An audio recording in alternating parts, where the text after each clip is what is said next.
বুড়িমার গল্প।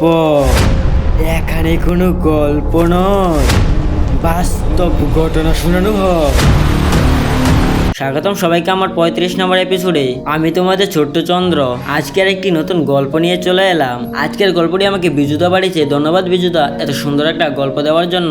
আর আপনাদের কাছে যদি এরকম কোনো গল্প দেখে থাকে তাহলে নিচে দেওয়া জিমেলে গল্পটি পাঠিয়ে দিন। আপনাদের দেওয়া গল্পটি আমি ভিডিওর মাধ্যমে তুলে ধরবো। চলো আর বেশি কথা না বেরিয়ে সবাই মিলে গল্পের দিকে এগিয়ে যাই। তালা খুলতে একটা আষ্টে গন্ধ এসে সুদীপার নাকে ঝাপটা মারলো। বৃষ্টির দিনে এই পুরনো বাড়িতে এমন গন্ধ পাওয়ার বিচিত্রের কিছু নেই। সুদীপা এমন গন্ধের সঙ্গে অভ্যস্ত, কিন্তু আজকের গন্ধটা তার গা যেন গুলিয়ে উঠলো। কোনোমতে নিজের কাক বেজা শরীরটাকে নিয়ে গেল ওয়াশরুমের দিকে। শাওয়ার চালিয়ে নিচে দাঁড়িয়ে গেল। সুদীপার শরীর কাঁপছে থরথর করে। শাওয়ারের জল এক নাগারে পড়ছে চোখে মুখে। পাহাড়ি এলাকা, এখানে জলের ব্যবহার করতে হয় খুব পরিমিত। কিন্তু সুদীপার কোনো জ্ঞান নেই সেই ব্যাপারে। আচ্ছা, পুলিশ সত্যিই কি দীপকে খুঁজবে? ওরা তো শোনামাত্রই বলে দিল ও কোনোভাবে গড়িয়ে পড়েছে খাদে। বাড়িতে কি এখনো জানাবে সুদীপা, নাকি সকালের অপেক্ষা করবে?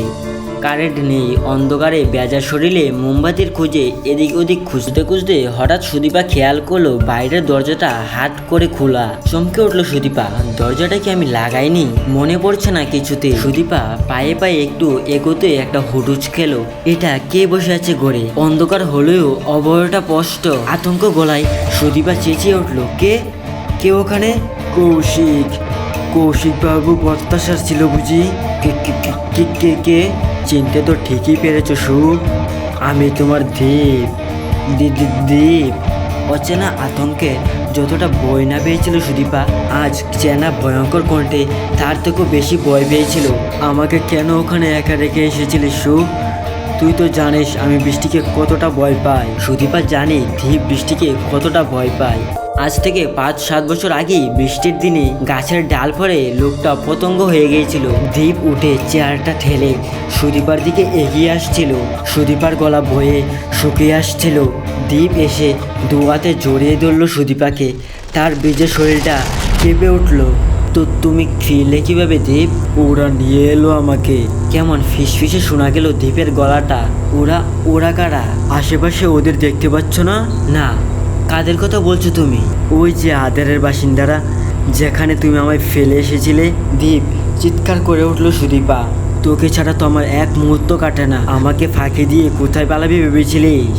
না দীপ। হাত পা ছাড়িয়ে পালাতে চেষ্টা করলো সুদীপা, কিন্তু পালাতে পারলো না এক চুল তো নড়তে। ও স্পষ্টভাবে বুঝতে পারছে যেন মারি খুঁড়ে দুটি হাত এসে তাকে জড়িয়ে ধরেছে। আশেপাশে ছায়ায় ছায়ায় কারা যেন বাসছে গড় জুড়ে। সুদীপা সারা শরীর জুড়ে অনুভব হচ্ছে আশ্বরিক আনাগোনা। পৈশাচিক খেলায় ওদের মধ্যে যোগ দিয়েছে দীপ। না! আর্তনাদ করে সুদীপা উড়িয়ে গেল ওদের সঙ্গে। বৃষ্টির জমজম শব্দে মিলিয়ে গেল ওই আনাগোনা। আজকের এই গল্পটা এই পর্যন্তই। আর এই গল্পটা কেমন লেগেছে কমেন্টে জানাবেন। আর আপনাদের কাছে যদি এরকম কোনো গল্প থেকে থাকে তাহলে নিচে দেওয়া জিমেলে গল্পটি পাঠিয়ে দিন। আপনাদের দেওয়া গল্পটি আমি ভিডিওর মাধ্যমে তুলে ধরবো।